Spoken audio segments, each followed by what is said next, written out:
Hello friends, welcome to my channel. Friends, మా ఛానల్ని మీరు ఫస్ట్ టైం చూస్తున్నట్లయితే తప్పకుండా సబ్స్క్రైబ్ చేసుకోండి. పక్కనే ఉన్న బెల్ ఐకాన్ని క్లిక్ చేసి ఆల్ ఆప్షన్ని సెలెక్ట్ చేసుకోండి. ఫ్రెండ్స్, ఈ వీడియో చాలా ఇంట్రెస్టింగ్గా ఉండబోతుంది. తప్పకుండా చివరి వరకు చూడండి. ఇక స్టోరీలోకి వెళ్ళినట్లయితే అవని ఒక చోట కూర్చొని ఆరాధ్య గురించే ఆలోచిస్తూ ఉంటుంది. పాపం ఆరాధ్య నేను లేకుండే తట్టుకోలేకపోతుంది. నేను నన్ను చూడకుండా ఉండలేదు. ఎలాగైనా ఈరోజు ఆరాధ్యని కలవాలి అని చెప్పి ఇక అవని అనుకుంటూ ఉంటుంది. ఇంతలో అవనికి ఒక ఆలోచన వస్తుంది. ఈరోజు ఆరాధ్య స్కూల్కు వెళ్తుంది కదా, నేను స్కూల్కు వెళ్ళి ఆరాధ్యని చూస్తాను. అలాగైనా నాకు కొంచెం సంతోషం అనిపిస్తుంది అని చెప్పి ఇక అవని స్కూల్ దగ్గరికి బయలుదేరుతుంది. ఇక స్కూల్ గేటు కాడ నిలబడి ఆరాధ్య కోసమే ఎదురు చూస్తూ ఉంటుంది. ఇంతలోనే శ్రీకర్ అటుగా వెళుతూ అవనిని చూస్తాడు. వెంటనే కార్ స్టాప్ చేసి, వదినా, ఇన్ని రోజులు ఎక్కడికి వెళ్ళిపోయావు? నిన్ను నీ కోసం ఎక్కడెక్కడో వెతికాం, కానీ నువ్వు ఎక్కడా కనిపించలేదు. అసలు నువ్వు ఇక్కడున్నావేంటి వదినా అని శ్రీకర్ అనగానే అప్పుడు అవని, చూడు శ్రీకర్, నాకు ఆరాధ్యని చూడాలనిపించింది, అందుకే స్కూల్ దగ్గరికి వచ్చాను. ఆరాధ్య కోసమే ఎదురు చూస్తున్నాను అని అవని అంటుంది. అప్పుడు శ్రీకర్, అసలు ఏం జరిగిందో వదినా, నువ్వు అమ్మని అలా చేయడమేంటి? నాకు నమ్మబుద్ధి కావట్లేదు అని శ్రీకర్ అనేసరికి అప్పుడు అవని, చూడు శ్రీకర్, ఇన్ని రోజులు నేను ఎవరికి ఈ నిజం చెప్పొద్దని ఊరుకున్నాను, కానీ ఇప్పుడు చెప్పలేక ఉండలేకపోతున్నాను. అసలు దీనికంతటికి కారణం ఆ పల్లవే ఇదంతా చేసి నన్ను ఆ దాంట్లో ఇరికించింది. నేను ఆ ఇంట్లో ఉండడం పల్లవికి ఇష్టం లేదు అని చెప్పి ఇక జరిగిన విషయం మొత్తం కూడా అవని శ్రీకర్కి చెప్తుంది. అది చూసిన శ్రీకర్ ఒక్కసారి స్టన్ అవుతాడు. ఏంటి వదినా, పల్లవి ఇలా చేసిందా?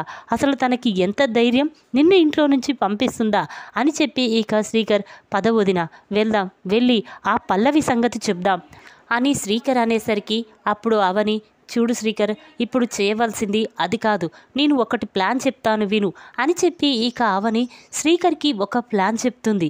ఇక దాంతో శ్రీకర్, సరే వదినా, ఈ విధంగా పల్లవి నిజస్వరూపం బయట పెట్టేద్దాం అని చెప్పి ఇక శ్రీకర్ అంటాడు. ఇంతలోనే వాచ్మెన్ బయటికి వస్తాడు.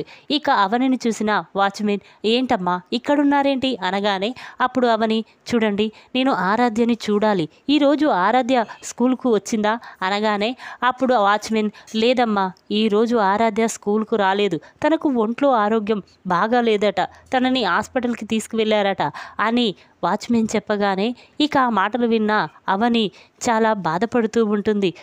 శ్రీకర్, వెంటనే మనం హాస్పిటల్కి వెళ్దాం అని చెప్పి ఇక అవని శ్రీకర్ ఇద్దరు కూడా హాస్పిటల్కి వెళ్తారు. ఇక ఆరాధ్యని ఆ పరిస్థితుల్లో చూసిన అవని మాత్రం చాలా బాధపడుతూ ఉంటుంది. ఇంతలోనే కమల్, వదినా నువ్వా? నీ కోసం ఎక్కడో వెతికాం, నువ్వు ఎక్కడా కనిపించలేదు. పాపం ఆరాధ్య నీ కోసం చాలా బాధపడుతుంది వదినా.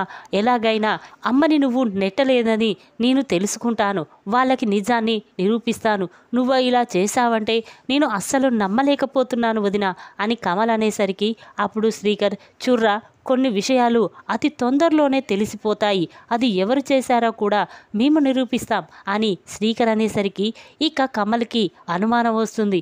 ఏంటన్నయ్య, నిరూపించడం ఏంటి అనగానే ఇక అవని కూడా జరిగిన విషయం మొత్తం కూడా కమల్కి చెప్తుంది. ఆ మాటలు విన్న కమల్, లేదొదినా, దీనికంతటికి కారణం ఆ ముసల్ది పల్లవే, వాళ్ళ నిజస్వరూపాన్ని నేను బయట పెడతాను కదా అని కమల్ అనేసరికి ఇక అవని, చూడు కమల్, నా కోసం మీరిద్దరూ విడిపోవద్దు. ఇప్పుడు పల్లవి అసలే కడుపుతో ఉంది, నువ్వు అలా పల్లవిని అవమానించకు అని చెప్పి ఇక అవని అనగానే ఆ మాటలు విన్న కమల్, చూడు వదిన, నువ్వు ఇంత మంచిదాని కాబట్టే ఆ పల్లవి నీతో ఆడుకుంటుంది. ఎలాగైనా పల్లవి నిజస్వరూపాన్ని బయటపెట్టి తనని మెడపట్టుకొని నేను బయటికి గెంటేలా చేస్తాను కదా అని చెప్పి ఇక కమల్ అంటాడు. ఇక ఇంతలోనే సాయంత్రం అవుతుంది. కమల్ ఇంటికి వెళ్తాడు. ఇక అవని చెప్పిన దాని గురించే ఆలోచిస్తూ ఉంటాడు. నిజంగా ఈ విషయం వదినకి ఎలాంటి సంబంధము లేదు, ఎలాగైనా వదిన ఈ పని చేయలేదని అందరికీ నిరూపించాలి అని చెప్పి ఇక కమల్ ఇంట్లో ఉన్న సీసీ కెమెరాని ఓపెన్ చేసి చూస్తూ ఉంటాడు. ఇక అందులో పల్లవి అవలి లాంటి చీర కట్టుకొని ఇక పార్వతి వెనకాలే వచ్చి అత్తయ్య సారీ అని చెప్పి ఆ పార్వతిని నెట్టడం, తన కింద పడిపోవడం ఇదంతా సీసీ కెమెరాలో రికార్డ్ అవుతుంది. అది చూసిన కమల్ ఒక్కసారే షాక్ అవుతాడు.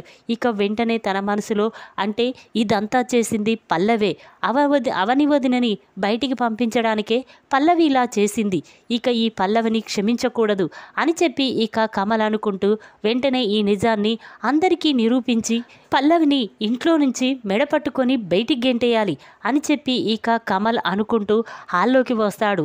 అవును, ఇప్పుడు నేను పల్లవి గురించి వాళ్ళకి చెప్పిన నమ్మరు, ఈ సీసీ కెమెరాదానే నిజాన్ని బయట పెడతాను అని చెప్పి ఇక కమల్ అనుకుంటూ ఉంటాడు. ఈ విధంగా సీసీ కెమెరా ద్వారా పల్లవి నిజస్వరూపాన్ని బయటపెట్టి మెడపట్టుకొని బయటికి గెంటేయబోతున్న కమల్. ఈ వీడియో కనుక మీకు నచ్చినట్టయితే లైక్ చేయండి. మరిన్ని వీడియోల కోసం మా ఛానల్ని తప్పకుండా సబ్స్క్రైబ్ చేసుకోండి. Thanks for watching.